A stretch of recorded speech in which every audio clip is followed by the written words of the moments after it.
ٹک talker ثنا یوسف کو قتل کرنے والا ملزم گرفتار، آلہ قتل برآمد۔ ثنا یوسف کو قتل کرنے والا بھی ٹک ٹاکر نکلا، پولیس ملزم کو سی سی ٹی وی ویڈیو اور جدید ٹیکنالوجی کی مدد سے گرفتار کیا۔ ملزم کا اصل نام عمر حیات عرف کاکا ہے۔ ثنا یوسف کے قتل کا مقدمہ والدہ کی مدعیت میں تھانہ سنبل میں درج۔ متن کے مطابق پیر کی شام 5 بجے حملہ آور گھر میں داخل ہوا اور ثنا یوسف پر فائرنگ کی۔ فائرنگ کے بعد حملہ آور فرار ہو گیا۔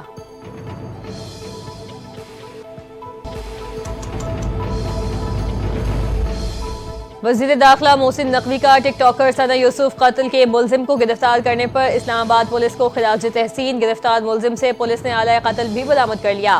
وزیر داخلہ محسن نقوی نے کہا، اسلام آباد پولیس نے 20 گھنٹوں کے اندر ملزم کو گرفتار کیا۔ پولیس نے ملزم سے پستول اور مقتولہ کا موبائل بھی برآمد کر لیا۔ ملزم نے قتل کا اعتراف بھی کر لیا۔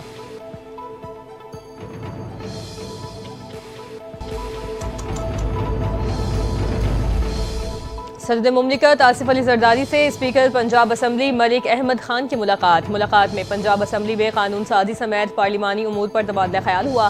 پنجاب میں پیپلز پارٹی کو درپیش مسائل پر بھی تفصیلی بات چیت کی گئی۔ پنجاب میں پاور شیئرنگ فارمولے پر عمل درآمد نہ ہونے کا معاملہ زیر بحث آیا۔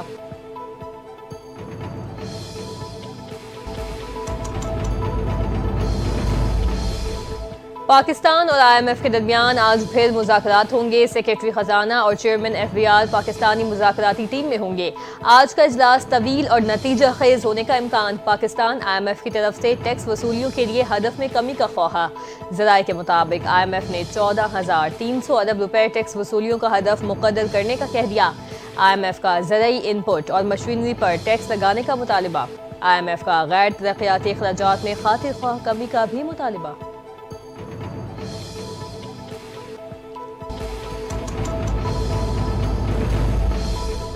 شہر قائد میں زلزلے کے ہلکے جھٹکے، شہریوں میں خوف و ہراس پھیل گیا۔ زلزلے کا مرکز ملیر کے جنوب مشرقی علاقے میں 15 کلومیٹر کے فاصلے پر تھا، جبکہ زلزلے کی گہرائی 40 کلومیٹر ریکارڈ کی گئی۔ شہریوں کو محتاط رہنے کی ہدایت جاری کر دی گئی۔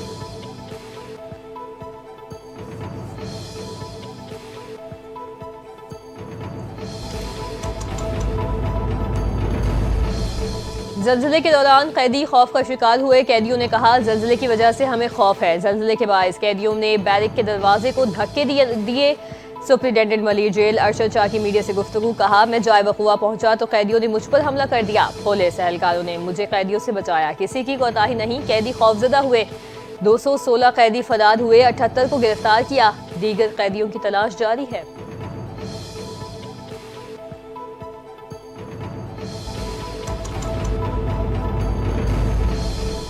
ملک دشمنوں کے خاتمے کا مشن، بلوچستان میں 2 آپریشنز کے دوران فتنہ الہندوستان کے 7 دہشت گرد ہلاک۔ سیکیورٹی فورسز نے مچھ میں فتنۃ الہند کے 5 دہشت گردوں کو ہلاک کیا۔ آئی ایس پی آر کے مطابق قلات میں فتنہ الہند کے 2 دہشت گرد جہنم واصل ہوئے۔ ہلاک دہشت گردوں سے بھاری مقدار میں اسلحہ اور گولہ بارود برآمد۔ دہشت گرد فورسز اور عوام پر حملوں میں ملوث تھے۔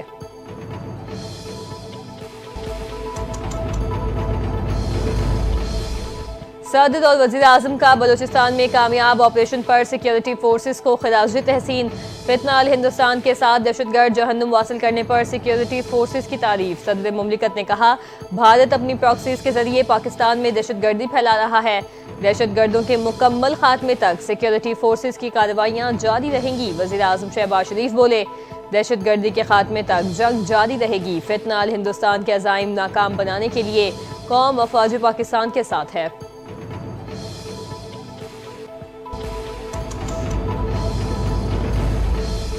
بلوچستان پاکستان کا حصہ ہے اور وہ کبھی پاکستان سے الگ نہیں ہو سکتا۔ ہندوستان اور ہندوستانی پراکسیز پورے خطے کے لیے خطرہ ہیں۔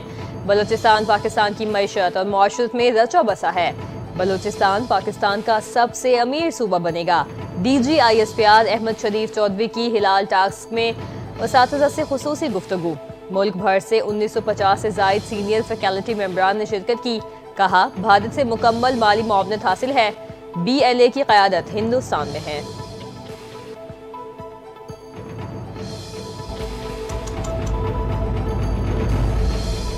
حالیہ تنازع میں پاکستان نے 96 گھنٹے مکمل طور پر اپنے وسائل پر انحصار کیا، کہیں سے کوئی مدد نہیں لی۔ Chairman joint chief of staff committee general Tahir Shamshad Mirza کا برطانوی نشریاتی ادارے کو انٹرویو۔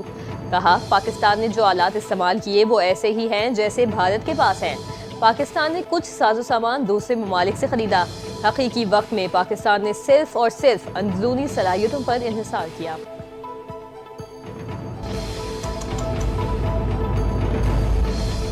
OIC کا جنوبی ایشیا میں بگڑتی سلامتی صورتحال پر تشویش کا اظہار۔ اقوام متحدہ کے چارٹر، بین الاقوامی قوانین اور انڈس واٹرز ٹریٹی سمیت معاہدوں کے تقدس کو برقرار رکھنے کی اہمیت پر زور۔ بلاول بھٹو کی قیادت میں پاکستانی وفد کی OIC کے سفیروں کو بریفنگ۔ بلاول بھٹو نے پہلگام واقعے کو بغیر کسی ثبوت پاکستان سے جوڑنے کی کوشش سختی سے مسترد کر دی۔ سنتاس معاہدے کی یک طرفہ معطلی پر گہری تشویش کا اظہار کیا۔ کشمیریوں کو مستقل حمایت پر OIC رکن ممالک کا شکریہ ادا کیا۔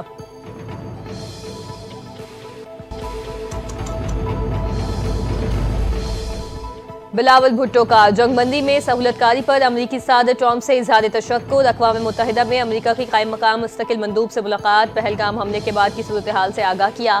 سنتاس معاہدے کو معطل کرنے کے بھارتی فیصلے پر نوٹس لینے کا مطالبہ۔ کہا، صدر ٹرمپ اب تک 10 بار کہہ چکے بھارت اور پاکستان کے درمیان ممکنہ ایٹمی جنگ رکوائی ہے اور اس کے لیے انہوں نے تجارت کو ہتھیار بنایا ہے۔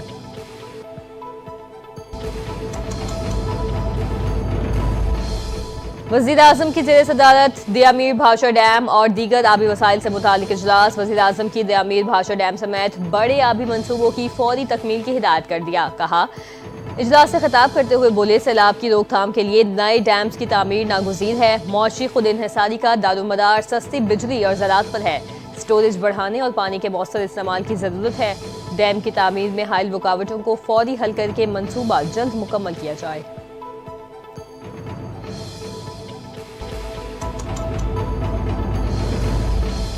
ایئرپورٹس اور پاک فضائیہ کی ایئر بیسز کو محفوظ بنانے کے لیے اہم فیصلہ۔ پنجاب میں ہوائی اڈوں اور ایئر بیسز کے اطراف 15 کلومیٹر تک دفعہ 144 نافذ۔ کبوتر بازی، آتش بازی، ڈرون، لیزر لائٹ کے استعمال اور علائشیں پھینکنے پر مکمل پابندی۔ نوٹیفیکیشن کے مطابق صوبے بھر میں پابندیوں کا اطلاق 5 سے 20 جون تک ہوگا۔ ترجمان محکمہ داخلہ پنجاب کا کہنا ہے، فیصلہ انسانی جانوں اور املاک کو محفوظ بنانے کے لیے کیا گیا۔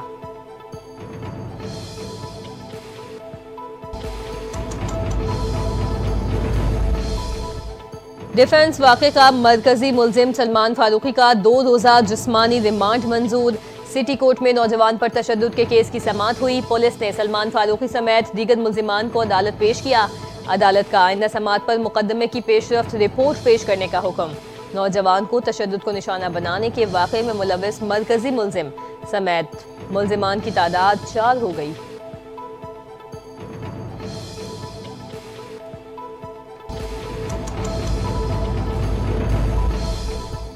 خیبر پختونخوا حکومت کا بڑا فیصلہ، عید الاضحیٰ کے موقع پر مختلف سیاحتی مقامات پر کیمپنگ پوڈز کھولنے کا فیصلہ کر لیا۔ سیاح اب قدرتی حسن سے لطف اندوز ہونے کے ساتھ ساتھ آرام دہ اور محفوظ قیام کی سہولت بھی حاصل کر سکتے ہیں۔ صوبائی حکومت کی جانب سے جن سیاحتی مقامات پر کیمپنگ پوڈز بنائے گئے ان میں شاران وادی کاغان، ٹھنڈیانی، ایبٹ آباد، بمبوریت کیلاش، یارخون لشت اپر چتلار، سرلا سپود اپر چتلار، گبین جبہ وادی سوات، سلاطن وادی سوات، ملکہ مہابن بنیر، شہید سر بنیر، آلائی میدان بٹگرام، یختگدئی شانگلہ اور سمانہ اورکزئی شامل ہیں۔